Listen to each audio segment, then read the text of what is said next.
Hey everyone, it's Jana Verbakel, Realtor in London, Ontario. As always, check us out online at londonsbest.ca.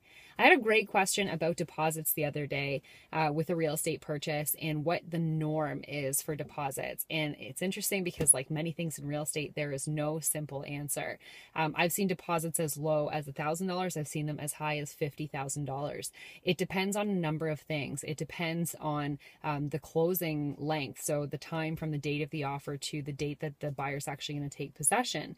I've seen deposits vary based on the value of the home. I've seen deposits vary just as part of a negotiation to sort of up the ante and show your financial qualification as a buyer. So deposits are used in many, many different ways. But I guess really the point is that from, the perspective of the buyer, obviously you want to give as low a deposit as they'll accept. From the perspective of a seller, you really want to get as high a deposit as possible, because in the unlikely event that the buyer walks away from your transaction.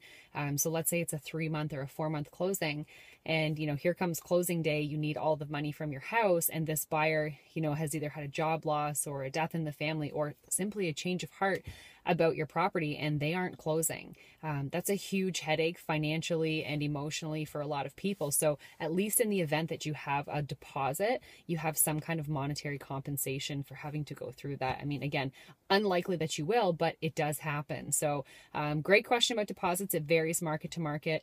I've heard, and maybe someone in Toronto can comment, that deposits there can be as high as 10% of the purchase price.